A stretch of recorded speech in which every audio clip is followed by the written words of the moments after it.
Di tengah-tengah hamparan sawah hijau yang membentang sejauh mata memandang, berdirilah sebuah desa kecil bernama Sukamaju. Desa ini tampak tenang dari luar, dengan suasana pedesaan yang kental, jalanan tanah yang berdebu, dan rumah-rumah sederhana yang berjajar rapi di sepanjang jalan. Di antara kesederhanaan ini, masyarakat desa menggantungkan hidup mereka pada hasil pertanian. Namun, kehidupan mereka mulai berubah sejak seorang kepala desa baru, Pak Samin, diangkat 3 tahun lalu. Awalnya, Pak Samin dikenal sebagai sosok yang ramah, humoris, dan penuh semangat membangun desa. Ia sering terlihat berbincang dengan warga di warung kopi atau membantu di acara Gotong Royong Desa. Warga begitu percaya bahwa di bawah kepemimpinannya, Sukamaju akan berkembang menjadi desa yang lebih baik. Mereka berharap jalanan berlubang akan segera diperbaiki, irigasi sawah yang rusak akan diperbaiki, dan fasilitas umum akan ditingkatkan. Namun semua impian itu perlahan berubah menjadi kekecewaan. Pak Samin memang pandai menyembunyikan niat aslinya di awal masa jabatannya. Dalam setiap rapat desa, ia selalu membawa rencana besar yang terdengar mulia. Ia berbicara tentang pengembangan infrastruktur desa, pemberdayaan ekonomi masyarakat, dan program pendidikan anak-anak. Namun waktu berlalu tanpa ada tindakan nyata. Janji-janji itu tetap menjadi janji kosong. Warga mulai melihat tanda-tanda kejanggalan. Dana desa yang setiap tahun dikucurkan oleh pemerintah pusat. Tidak pernah jelas penggunaannya.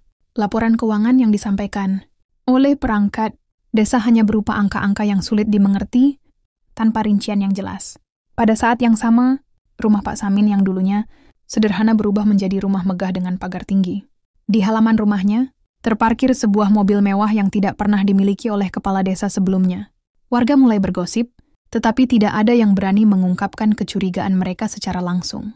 Pak Samin dikenal memiliki hubungan baik dengan beberapa pihak berwenang, sehingga warga takut akan kemungkinan balas dendam jika mereka berbicara.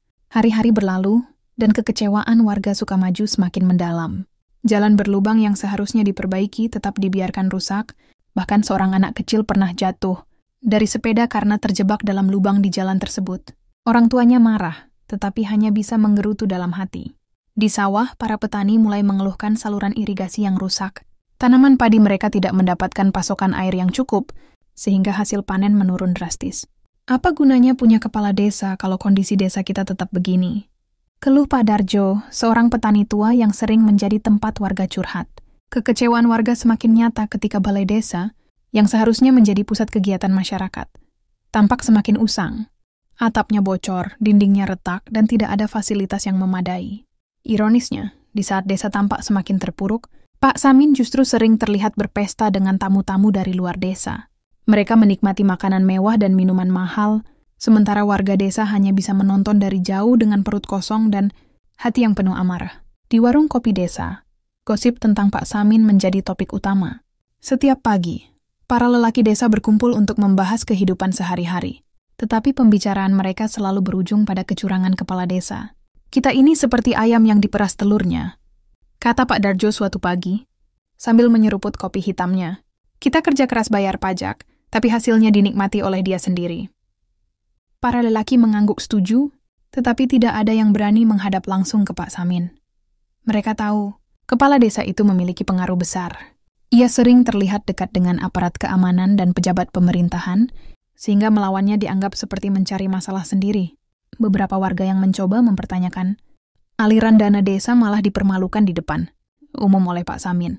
Kalau kamu tidak tahu apa-apa, lebih baik diam, kata Pak Samin, dengan nada mengancam pada seorang pemuda yang mencoba bertanya dalam rapat desa. Setelah kejadian itu, tidak ada lagi yang berani bersuara. Warga hanya bisa berharap bahwa suatu saat kebenaran akan terungkap, meskipun mereka tidak tahu kapan atau bagaimana hal itu akan terjadi. Kecurigaan warga akhirnya mulai terjawab ketika sebuah dokumen penting secara tidak sengaja ditemukan oleh seorang perangkat desa bernama Pak Hadi. Dokumen tersebut adalah catatan aliran dana desa yang menunjukkan bahwa sebagian besar uang itu telah digunakan untuk keperluan pribadi Pak Samin. Dalam dokumen itu, tercantum pembelian barang-barang mewah seperti perabotan rumah, alat elektronik, dan bahkan liburan keluarga ke kota besar. Pak Hadi awalnya ragu untuk mengungkapkan dokumen ini kepada warga. Ia tahu bahwa tindakannya bisa berisiko, tetapi hatinya tidak tega melihat desa terus terpuruk. Dengan keberanian yang tersisa, ia memutuskan untuk mengumpulkan beberapa warga yang paling ia percayai dan menunjukkan dokumen tersebut. Lihat ini, kata Pak Hadi dengan suara bergetar. Ini bukti bahwa dana desa kita dicuri. Warga yang melihat dokumen itu terkejut tetapi juga marah. Mereka tahu bahwa mereka tidak bisa diam lagi. Meskipun takut, mereka mulai merencanakan cara untuk menghadapi Pak Samin dan meminta pertanggungjawabannya. Sementara rumah Pak Samin semakin mewah, kondisi desa Sukamaju semakin mengenaskan. Jalan utama desa yang penuh lubang menjadi momok bagi warga. Anak-anak yang bersepeda ke sekolah sering terjatuh, menyebabkan luka di lutut mereka. Bahkan, seorang ibu hamil hampir terpeleset saat melintasi jalan tersebut di malam hari. Sampai kapan kita harus hidup seperti ini? Gumam Pak Darjo, salah satu warga senior desa, sambil memandangi sawahnya yang kering. Irigasi yang rusak menjadi masalah besar bagi para petani. Tanpa air yang cukup, tanaman padi tidak tumbuh subur, dan panen pun menurun drastis. Warga mulai merasakan dampak nyata dari korupsi Pak Samin, namun mereka hanya bisa memendam amarah. Beberapa pemuda desa mencoba mengorganisasi protes, tetapi usaha mereka gagal karena tidak ada dukungan yang cukup. Kita butuh bukti, kata salah satu pemuda. Tanpa bukti, kita hanya akan dianggap membuat keributan. Keadaan ini membuat warga merasa terjebak dalam lingkaran ketidakberdayaan. Di tengah kemewahan dan kesombongan Pak Samin, suatu malam seorang lelaki tua berjubah hitam muncul di tengah pesta. Kehadirannya begitu mencolok karena berbeda dari tamu-tamu lain yang berpakaian mewah. Lelaki tua itu berdiri di depan gerbang rumah Pak Samin, menatap langsung ke arah kepala desa yang sedang bersulang dengan tamu-tamunya. Siapa dia? Bisik salah satu tamu. Lelaki tua itu berjalan perlahan mendekati Pak Samin. Langkahnya tenang, tetapi penuh wibawa. Semua mata tertuju padanya. Ketika akhirnya ia berdiri di depan Pak Samin, ia berbicara dengan suara dalam dan tegas, "Hati-hati dengan apa yang kau nikmati, karena setiap kesenangan yang kau dapatkan dari penderitaan orang lain akan kembali padamu dengan cara yang tak kau bayangkan." Suasana pesta tiba-tiba berubah menjadi sunyi. Pak Samin, yang awalnya terkejut, tiba-tiba tertawa keras. "Siapa kau berani bicara seperti itu di rumahku? Keluar dari sini sebelum aku memanggil orang untuk mengusirmu." Lelaki tua itu hanya tersenyum tipis, sebelum berbalik dan menghilang dalam kegelapan. Kejadian itu menjadi bahan pembicaraan warga, meskipun mereka tidak tahu siapa lelaki itu atau apa maksudnya. Sejak malam itu, hidup Pak Samin berubah drastis. Ia mulai merasakan sakit aneh di perutnya. Awalnya, ia mengira sakit itu hanyalah akibat makan berlebihan selama pesta. Namun, rasa sakit itu semakin sering muncul, terutama saat malam hari. Ia mencoba mengobati dirinya dengan jamu tradisional yang diberikan oleh istrinya, tetapi tidak ada perubahan. Mungkin ini cuma maag biasa, dan katanya pada suatu malam sambil memegangi perutnya yang berdenyut. Namun, rasa sakit itu semakin parah, hingga membuatnya tidak bisa tidur. Dalam beberapa minggu, tubuh Pak Samin mulai terlihat lebih kurus, meskipun nafsu makannya tetap besar. Rasa sakit itu datang seperti gelombang, kadang perlahan tetapi tak tertahankan, membuatnya terbaring lemah di atas tempat tidur. Warga desa mulai memperhatikan perubahan kondisi Pak Samin. Beberapa dari mereka bergosip bahwa sakit itu adalah karma atas semua kejahatannya, namun tidak ada yang berani mengatakannya langsung ke hadapan Pak Samin. Rasa sakit yang terus-menerus membuat Pak Samin akhirnya menyerah. Suatu pagi, ia meminta anaknya untuk membawanya ke rumah sakit di kota terdekat. Di rumah sakit, dokter melakukan serangkaian pemeriksaan, termasuk USG dan röntgen. Namun, hasilnya mengejutkan semua orang, termasuk dokter yang memeriksa. Ini tidak masuk akal, kata dokter sambil menunjukkan hasil röntgen kepada keluarga Pak Samin.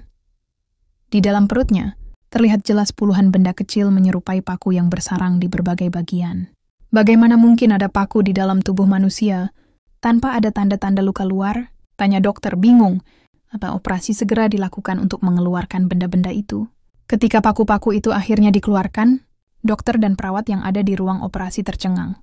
Beberapa paku sudah berkarat, seolah-olah telah berada di dalam tubuh Pak Samin selama bertahun-tahun. Warga desa yang mendengar kabar ini semakin yakin bahwa apa yang dialami Pak Samin adalah karma atas dosa-dosanya. Dia makan uang rakyat, sekarang dia harus memakan paku, kata seorang warga dengan nada sinis. Namun bagi Pak Samin, rasa sakit itu hanyalah awal dari penderitaan yang lebih besar. Setelah menjalani operasi dan pulang ke rumah, kondisi Pak Samin tidak kunjung membaik.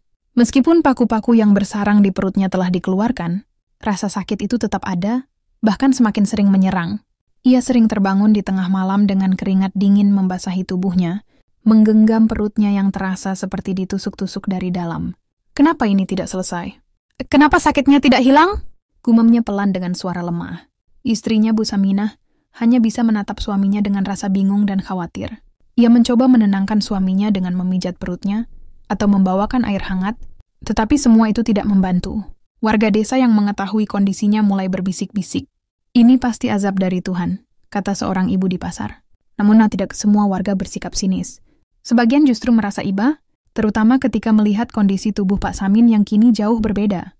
Tubuhnya yang dulu besar dan penuh percaya diri kini kurus kering, dengan wajah pucat yang selalu menyiratkan rasa sakit. Pak Samin memutuskan untuk kembali ke rumah. Sakit setelah rasa sakit itu semakin tak tertahankan. Dokter yang merawatnya melakukan serangkaian pemeriksaan tambahan, tetapi hasilnya tetap sama. Tidak ada penyebab fisik yang jelas dari rasa sakit tersebut. "Secara medis, Anda seharusnya sudah sembuh," kata dokter sambil mengerutkan dahi. "Kami tidak menemukan apapun yang salah pada organ tubuh Anda." Namun pernyataan dokter itu justru menambah kebingungan. Bagaimana mungkin seseorang merasa sakit tanpa penyebab yang jelas? Warga desa mulai mencari penjelasan di luar logika medis. Beberapa orang mulai menghubungkan kejadian ini dengan lelaki tua, berjubah hitam yang pernah datang ke pesta Pak Samin. "Mungkin itu kutukan," kata Pak Darjo dengan suara pelan saat berbincang di warung kopi. Sebagian warga mulai percaya bahwa penderitaan Pak Samin adalah akibat dari perbuatannya sendiri.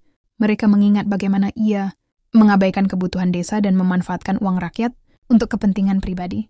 Cerita ini menyebar dengan cepat, menambah keyakinan bahwa karma benar-benar nyata. Di tengah penderitaannya, Pak Samin mulai merenungkan semua yang telah ia lakukan selama menjadi kepala desa. Malam-malam panjang yang ia habiskan di tempat tidur membawanya pada ingatan akan tindakan-tindakannya di masa lalu. Ia teringat bagaimana ia dengan sengaja memalsukan laporan keuangan desa, bagaimana ia mengambil dana yang seharusnya digunakan untuk memperbaiki jalan dan irigasi, dan bagaimana ia berbohong kepada warga dengan janji-janji kosong. "Aku salah," bisiknya kepada dirinya sendiri di tengah malam. Namun penyesalan itu datang terlambat. Kerusakan yang ia timbulkan pada desa tidak bisa diperbaiki begitu saja. Jalan tetap berlubang, sawah tetap kering, dan warga tetap hidup dalam kesulitan. Istrinya yang melihat kondisi suaminya hanya bisa menghela napas. "Kenapa tidak dari dulu kau pikirkan ini?" katanya dengan nada pelan, meskipun ada rasa kesal dalam suaranya. Pak Samin tahu bahwa semua ini adalah akibat dari pilihannya sendiri.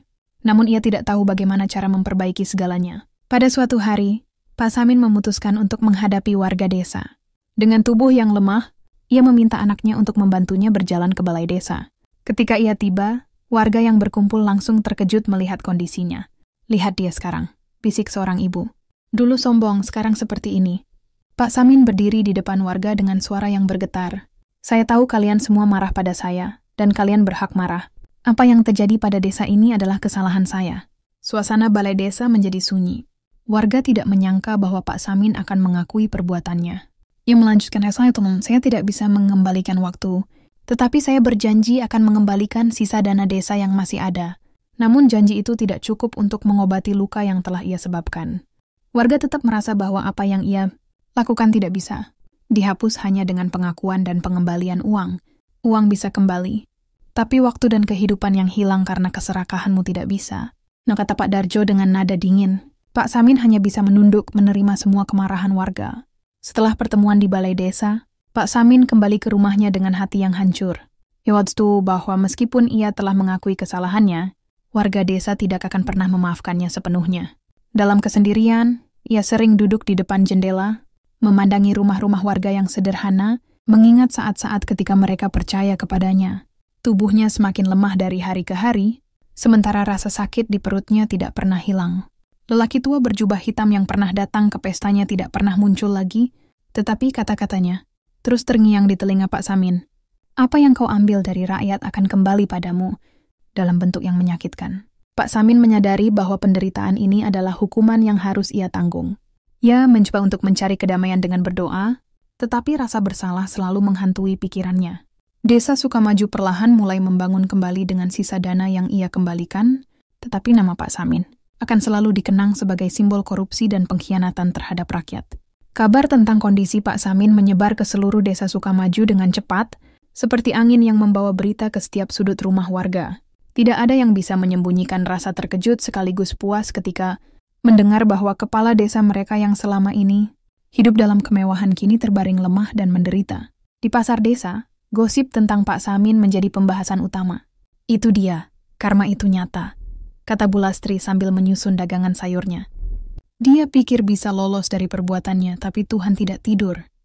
Beberapa warga, seperti Pak Darjo, mencoba bersikap netral, meskipun tidak bisa menyembunyikan kekecewaannya. Kalau dipikir-pikir, semua ini memang hasil dari apa yang dia tanam, katanya kepada seorang petani lain. Namun ada juga yang merasa iba melihat kondisi Pak Samin. Kasihan juga dia, sudah tua. Sakit-sakitan pula, ujar seorang ibu muda dengan nada lirih. Meskipun rasa simpati ada, mayoritas warga merasa bahwa penderitaan Pak Samin adalah bentuk pembalasan atas apa yang telah ia lakukan terhadap desa. Pak Samin akhirnya menepati janjinya untuk mengembalikan sebagian dana desa yang masih bisa ia selamatkan. Dengan tubuh lemah, ia meminta anaknya menyerahkan dokumen keuangan kepada perangkat desa. Dokumen itu mencatat jumlah uang yang dikembalikan, meskipun nilainya jauh dari cukup untuk memperbaiki semua kerusakan yang telah terjadi. Di balai desa, warga berkumpul untuk menyaksikan proses pengembalian itu. Hanya segini? Seru seorang pemuda dengan nada marah. Berapa banyak yang sudah dia habiskan untuk dirinya sendiri? Suasana balai desa memanas. Beberapa warga mulai mempertanyakan kejujuran Pak Samin, meskipun ia sudah mengakui kesalahannya. Kita ini butuh solusi, bukan sekadar pengembalian uang, kata seorang ibu yang kehilangan penghasilan karena hasil panen buruk. Kepala desa sementara yang menggantikan Pak Samin mencoba menenangkan warga. Uang ini akan kita gunakan untuk memperbaiki irigasi dan jalan utama terlebih dahulu, katanya. Meskipun warga tetap marah, mereka tidak punya pilihan selain menerima apa yang ada dan mencoba membangun kembali desa mereka. Seiring waktu, desa Sukamaju mulai bergerak maju. Dengan uang yang dikembalikan Pak Samin, warga bekerja keras memperbaiki jalan utama desa. Proyek irigasi juga mulai dikerjakan dengan gotong royong, meskipun memakan waktu lebih lama karena dana yang terbatas. Kehidupan desa perlahan membaik, tetapi luka yang ditinggalkan oleh kepemimpinan Pak Samin masih terasa. Kita harus belajar dari ini, kata Pak Darjo kepada beberapa warga yang sedang bekerja di sawah. Kita tidak bisa lagi memilih pemimpin hanya karena janji-janji kosong. Generasi muda desa mulai aktif berpartisipasi dalam pengambilan keputusan, memastikan bahwa keuangan desa dikelola dengan transparansi. Namun meskipun pembangunan kembali berjalan, nama Pak Samin tetap menjadi bayangan gelap yang menghantui desa. Beberapa warga bahkan menolak untuk melewati rumahnya, yang kini terlihat kosong dan suram. Itu rumah orang yang menghancurkan kita, ujar seorang pemuda sambil menunjuk pagar tinggi rumah. Pak Samin, Sukamaju mungkin telah memulai perjalanan baru, tetapi dosa masa lalu tetap menjadi pelajaran yang tidak bisa dilupakan. Di sisi lain, Pak Samin menjalani hari-harinya dalam kesepian di rumahnya yang besar dan megah. Setelah mengembalikan dana desa, ia sepenuhnya menarik diri dari kehidupan masyarakat. Tidak ada lagi pesta, tamu, atau tawa di rumah itu. Bahkan keluarganya mulai menjauh darinya, merasa malu atas apa yang telah ia lakukan. Pak Samin menghabiskan sebagian besar waktunya di kamar, menatap kosong ke langit-langit. Kadang-kadang ia duduk di kursi di dekat jendela, memandangi jalan desa yang pernah ia abaikan. Ia melihat anak-anak bersepeda melewati lubang yang masih ada di jalan, petani yang bekerja keras di sawah, dan wajah-wajah yang dulu percaya padanya. Apa yang telah aku lakukan? Gumamnya pelan dengan suara serak. Namun penyesalan itu tidak cukup untuk menghapus rasa sakit yang terus-menerus menyerangnya. Rasa sakit di perutnya menjadi pengingat abadi atas dosa-dosa yang telah ia lakukan. Tidak ada yang datang untuk menjenguknya, kecuali sesekali istrinya yang masuk membawa makanan tanpa bicara sepatah kata pun. Lelaki tua berjubah hitam yang pernah muncul di pesta, Pak Samin tidak pernah terlihat lagi di desa Sukamaju. Namun cerita tentang dirinya terus hidup di antara warga. Beberapa percaya bahwa lelaki itu adalah utusan Tuhan, datang untuk mengingatkan Pak Samin tentang akibat dari tindakannya.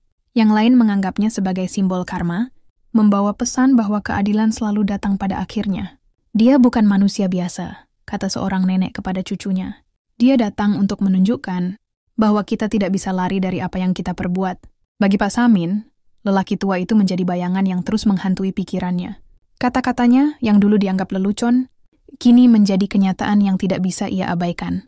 Dalam kesendirian ini dia sering bermimpi tentang lelaki itu, berdiri di depannya dengan tatapan tajam yang penuh makna. Apa yang kau ambil dari rakyat akan kembali padamu, kata suara itu berulang kali dalam mimpinya. Lelaki tua itu mungkin tidak pernah kembali secara fisik, tetapi kehadirannya terus terasa, menjadi pelajaran yang diingat oleh seluruh desa Sukamaju. Setelah melalui masa-masa sulit, desa Sukamaju mulai menunjukkan tanda-tanda kebangkitan. Meskipun dana desa yang dikembalikan Pak Samin tidak seberapa, warga bersatu untuk membangun kembali apa yang telah rusak. Jalan utama desa yang penuh lubang akhirnya diperbaiki, meskipun prosesnya memakan waktu karena dana yang terbatas. Gotong royong menjadi inti dari setiap proyek pembangunan. Setiap akhir pekan, warga berkumpul dengan alat-alat seadanya untuk mengerjakan jalan, irigasi, dan balai desa. Kita tidak bisa hanya berharap pada uang, kata Pak Darjo sambil mengangkat cangkulnya. Yang penting adalah kerjasama kita.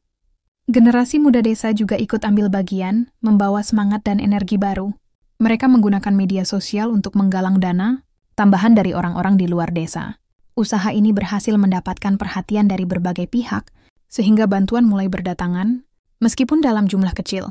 Warga desa perlahan merasa optimis lagi, meskipun bayangan kerusakan yang ditinggalkan Pak Samin masih ada.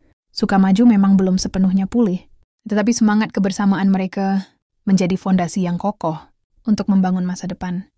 Dengan posisi kepala desa kosong setelah pengunduran diri Pak Samin, Sukamaju mengadakan pemilihan pemimpin baru. Proses pemilihan ini menjadi momen penting bagi warga untuk memastikan kesalahan masa lalu tidak terulang. Panitia pemilihan yang dipimpin oleh Pak Hadi, perangkat desa yang jujur, bekerja keras memastikan transparansi dalam setiap tahap. Kita tidak boleh lagi memilih berdasarkan janji-janji manis. Kata Pak Hadi dalam rapat desa, kita harus melihat tindakan nyata. Beberapa calon kepala desa muncul, masing-masing dengan visi dan rencana mereka untuk membangun Sukamaju. Warga lebih selektif dalam mendengarkan pidato dan program kerja para calon. Mereka mengajukan pertanyaan sulit, memastikan bahwa tidak ada ruang bagi pemimpin yang hanya ingin memperkaya diri. Pada akhirnya, seorang pemimpin muda bernama Satria terpilih. Ia adalah pemuda yang dikenal jujur dan berdedikasi, yang selama ini aktif dalam proyek-proyek gotong royong desa. Kemenangannya disambut dengan harapan besar. Akhirnya kita punya pemimpin yang benar-benar peduli, atap seorang warga dengan penuh semangat. Nama Pak Samin kini menjadi cerita yang diceritakan dari generasi ke generasi sebagai pelajaran berharga. Di setiap pertemuan warga, terutama saat rapat desa, kisah tentang kepemimpinannya sering diangkat sebagai pengingat. Kita tidak boleh lupa apa yang pernah terjadi. Kata Pak Darjo dalam salah satu pertemuan, kesalahan kita dulu adalah terlalu mudah percaya tanpa mengawasi.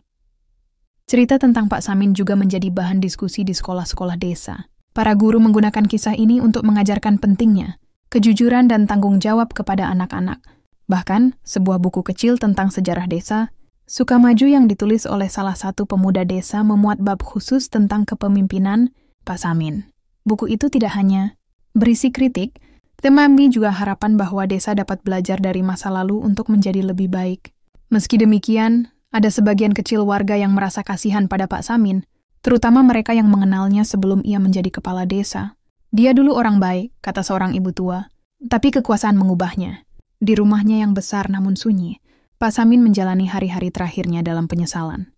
Kesehatannya semakin memburuk, dengan rasa sakit di perutnya yang tidak pernah benar-benar hilang.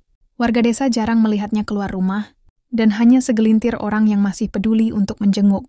Istrinya, Bu Saminah, tetap setia merawatnya, meskipun hubungan mereka tidak lagi sehangat dulu. Aku hanya ingin semuanya berbeda, katanya kepada istrinya suatu malam. Namun tidak ada yang bisa mengubah apa yang telah terjadi.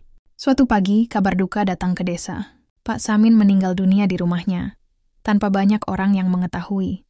Pemakamannya berlangsung sederhana, hanya dihadiri oleh keluarga dekat dan beberapa warga desa yang merasa iba. Insom, semoga Tuhan mengampuni dosa-dosanya, kata seorang pemuka agama saat memimpin doa. Setelah kematiannya, rumah besar Pak Samin tetap berdiri sebagai simbol dari kesalahan masa lalu. Tidak ada yang berani menempati rumah itu, dan perlahan-lahan, bangunan tersebut mulai dilupakan oleh warga. Sukamaju terus berkembang dengan pemimpin baru yang membawa harapan. Jalan-jalan yang dulunya rusak kini telah diaspal dengan bantuan dana dari pemerintah pusat yang dikelola dengan jujur.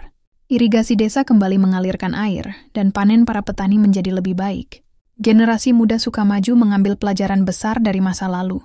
Mereka mulai aktif dalam pengawasan penggunaan dana desa, memastikan bahwa setiap rupiah digunakan untuk kepentingan masyarakat. Nama Pak Samin masih sering dibahas, tetapi tidak lagi dengan nada marah. Sebaliknya, ia menjadi simbol pengingat bahwa kekuasaan tanpa tanggung jawab hanya akan membawa kehancuran. Kita tidak boleh mengulangi kesalahan yang sama, kata Satria dalam salah satu rapat desa. Desa Sukamaju kini menjadi contoh bagi desa-desa lain tentang pentingnya transparansi dan gotong royong. Kisah mereka, meskipun pahit, menjadi inspirasi bahwa dengan kerja keras dan kejujuran, kebangkitan dari kehancuran selalu mungkin. Masa depan Sukamaju tampak cerah, tetapi mereka tahu bahwa menjaga kepercayaan adalah tugas yang harus dilakukan setiap hari.